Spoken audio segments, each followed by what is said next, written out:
So today I'm just going to go over a little tidbit thing um, about kind of like the current housing situation that I've been watching closely. And I'm not going to give you any information that does not come from a good source. I may not name my source, but I'm not telling you anything that I did not read right on the spot and it burned in my brain because it was important, or things I learned a long time ago that are important. Like I shared with you, the loans and credit cards and, what women want. Who doesn't want to know that? So, um, with the housing situation, I wanted to explain the differences that the changes that have happened over my lifetime. I'm almost 50, and so the changes that I have seen are pretty drastic, and I wish I could say that these changes were good. But what I'm currently seeing in the housing market that people are facing is pretty rotten. And I thought that, see, my mother was a real estate agent, and so was her cousin. So I got some really good inside scoop into how real estate works and the market and home inspection, how to buy a home, wheeling and dealing, talking down, talking up, accepting, working with people to get the best deal that's beneficial for both parties, not just you. But I mean, you want to make the seller happy too. You don't want to get ripped off, but you don't want to rip them off. So you communicate and come up with a deal that is great for both. Well, that is old school, apparently, because that's not what's going on anymore out there. That's not what I am seeing.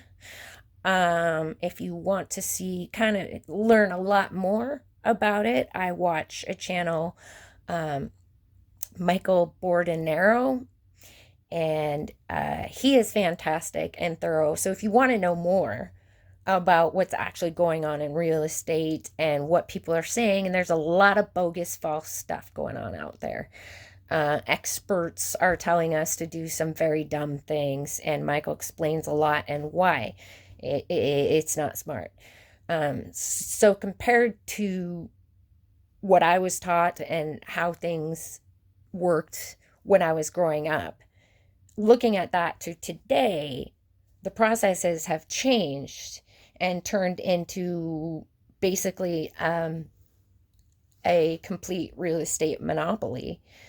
And I'm going to state openly that Zillow, Redfin, all these online listing sites are basically to blame for completely monopolizing the market to favor sellers. And unfortunately, the markup being asked is greedy and ridiculous. It is disgusting what's going on. I really feel for young people right now because the position you're being put in is rotten. It's rotten. Um, and people are getting ripped off right and left. So that is not the way things used to be when buying a home. There was no online site where you could just look at any house anywhere in the world and buy it without even seeing it. That's an unfair advantage because someone in China can see the house and buy it instantly. And what that does is the more money you have, the more you can buy it, which drives up prices, etc. And basically, what real estate investors have done, these noob kids who don't know anything about real estate have done, is outprice the entire middle class. And the middle class is the majority of buyers, right? So the housing market remains stagnant, prices remain high because investors are literally leaving thousands upon thousands of homes empty for the sole purpose of creating a shortage. So, there was not a housing shortage in 2005, was there? No. Why is there suddenly a housing shortage? 20 years later? Why is there suddenly not enough housing? Uh, that's a lie.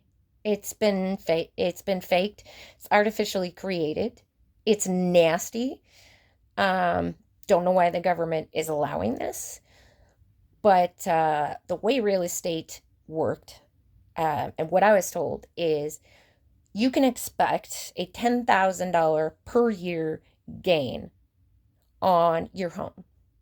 And that has generally been the rule as a homeowner, is if you maintain your home, then it gains automatically $10,000 a year.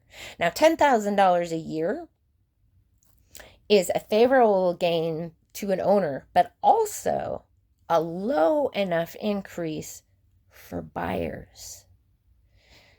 People could, rent also used to be lower. The rent is literally preventing people from being able to buy a home right now because it's so ridiculously high. But also the profit people are asking is so ridiculous that up and up and up, nobody can save for a down payment anymore either, right? And so nobody can buy. Fortunately, this is going to cause a crash, but people can realistically rent and save up $10,000 a year to go toward a down payment. They can. That is doable. $5,000 a year, $10,000 a year, whatever. It was savable. People could do it. It was practical. It was doable. You just planned it out right and you could get yourself a house. That is what my parents had.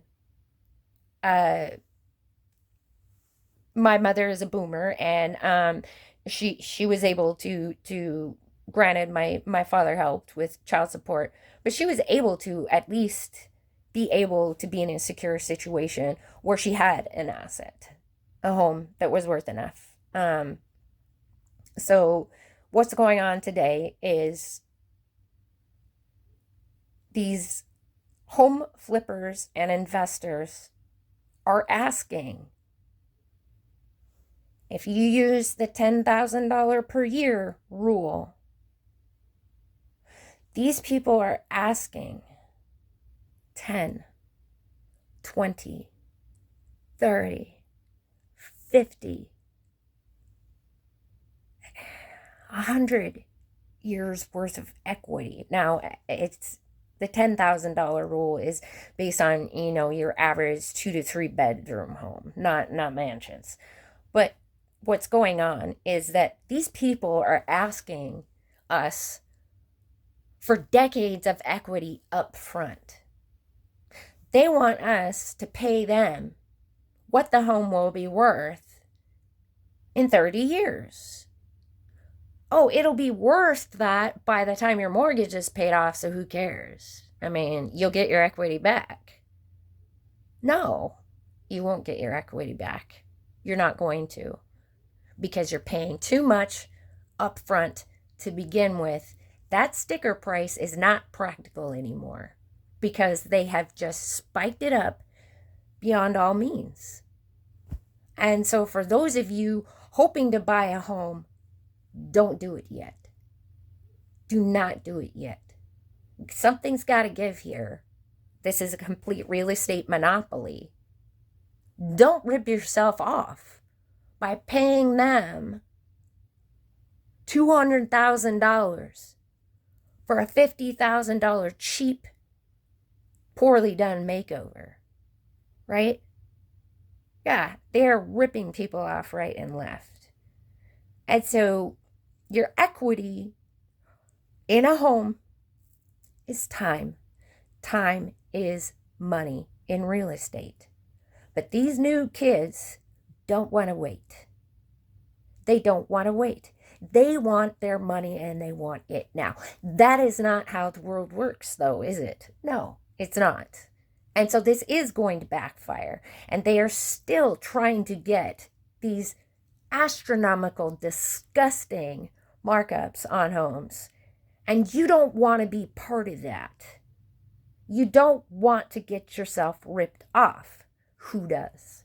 So don't buy in this market. And yeah, this is going to fall apart. It may take a while, but homes are already starting to drop. They're still trying and holding on for dear might their hundreds of thousands of dollars in profit.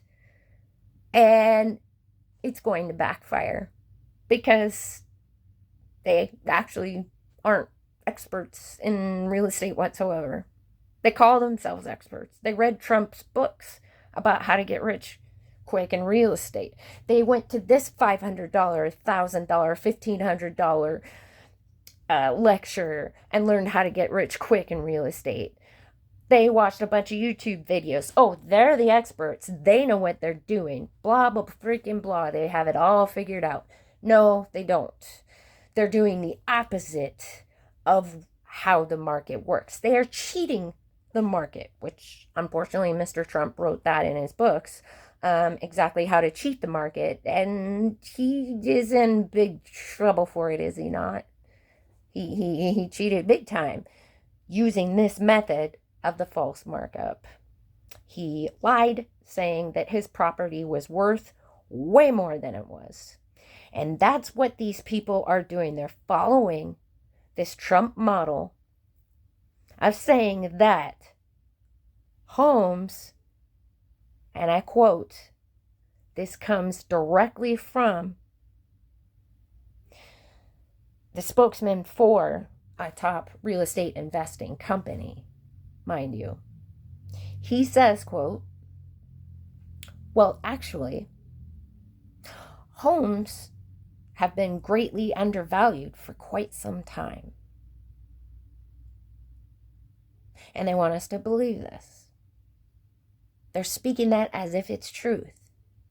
Whose truth is it? It's theirs. That's their justification. Who decides that suddenly a home is worth overnight $100,000 than it was last month? Who decides that is reality? Yeah, it's a lie. The home is not worth $100,000 more than they bought it for. The home is not worth $1 million, $2 million, $3 million more than what they bought it for 2 months ago. Absolutely not. Absolutely not. They don't want to wait. They don't want to wait for their return. They want their $100,000 now. Why should they wait a decade to accrue $100,000 when somehow they deserve that right now? How do you do that? You monopolize the market. You leave thousands upon thousands of homes empty to create a shortage. Opendoor just got busted by the government for it. Had to pay some $64 million or whatever for hiding inventory. So gradually the government is busting them for it and saying, hey, you know what? You need to sell. You can't let these homes sit there at all. And so we are, unfortunately, they are unloading their inventory very slowly to keep prices high.